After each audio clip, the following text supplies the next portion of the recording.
Selamat siang, salam dan bahagia. Perkenalkan nama lengkap saya Elizabeth Lusitania Lotolosor, NIM 2018-017-031 dari kelas 5A01. Di sini saya akan mempresentasikan tentang analisis fundamental PT Astra Agro Lestari Tbk dengan kode AALI. Kita masuk yang pertama yaitu data rasio perusahaan.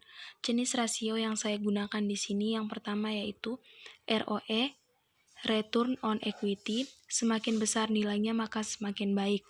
DER, Debit to Equity Ratio, semakin kecil nilainya maka semakin baik. PER, Price Earning Ratio, yaitu semakin kecil nilainya maka semakin baik. PBVR, semakin kecil nilainya maka semakin baik. Dan yang terakhir Dividend Yield, semakin besar nilainya maka semakin baik. Saham yang saya gunakan di sini yang pertama yaitu AALI, PT Agro Lestari Tbk, ABBA Mahaka Media Tbk, ABMM, ABM Investama Tbk, dan ABDA Asuransi Binadana Arta Tbk. Sumber yang saya gunakan yaitu dari RTI Bisnis tanggal 28 Oktober 2020. Yang selanjutnya masuk pada analisis ranking. ROE pada AALI mendapat ranking 2 dan ABDA mendapat ranking pertama. DER pada AALI mendapat ranking pertama dan yang ABDA mendapat ranking kedua. PER pada AALI mendapat ranking pertama dan ABDA mendapat ranking kedua.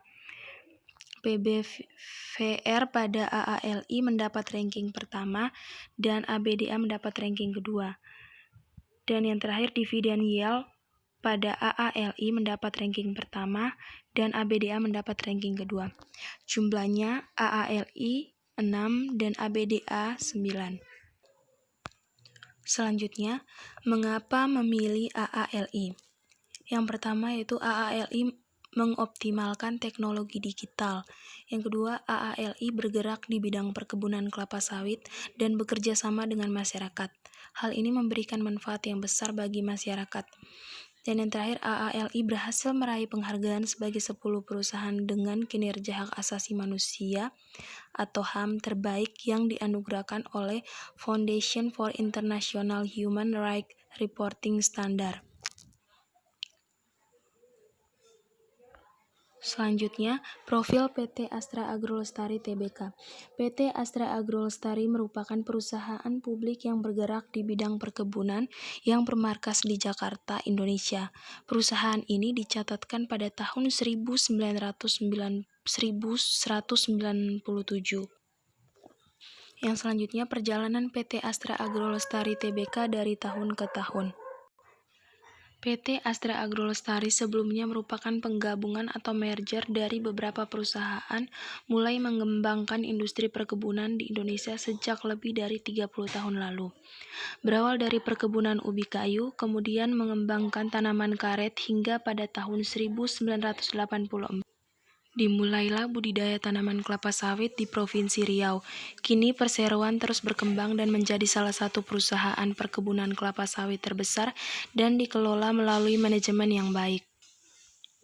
Yang berikutnya jajaran Direktur dan Komisaris PT Astra Agro Lestari Tbk.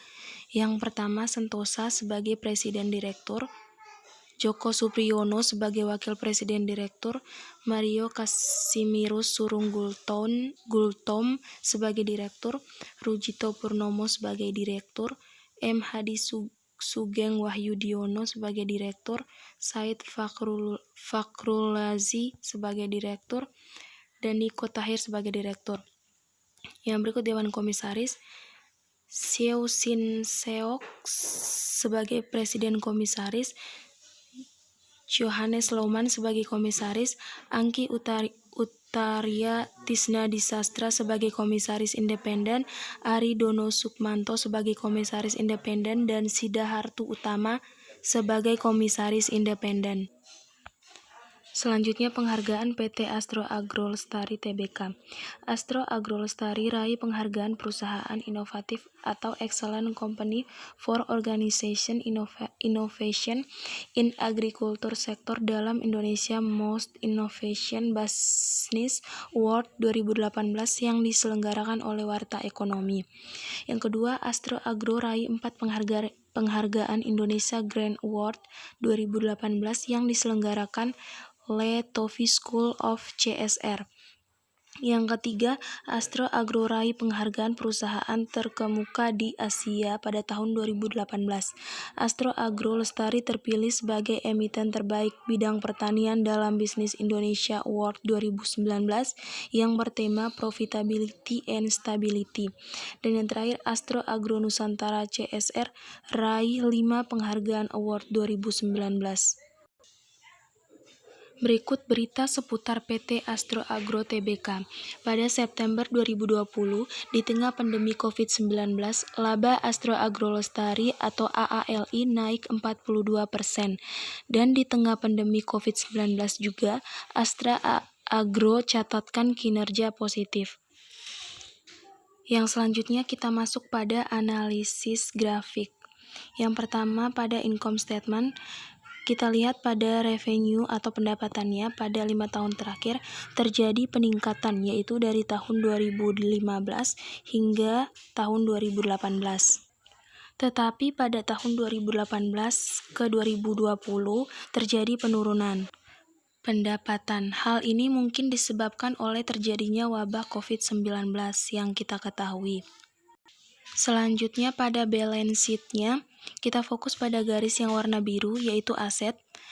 Di aset terjadi peningkatan dari tahun ke tahun. Itu artinya perusahaan bisa dikatakan sangat baik. Kemudian yang terakhir ada kesimpulan. Hasil-hasil positif AALI beberapa tahun ini patut dijadikan pertimbangan oleh calon investor yang menanamkan modalnya di perusahaan, baik itu mencari capital gain dari penjualan saham ataupun mencapai dividen, karena di tahun 2020 AALI membagikan dividen dengan dividen yield sebesar 0,45%. Demikian hasil presentasi dari saya. Terima kasih, salam dan bahagia.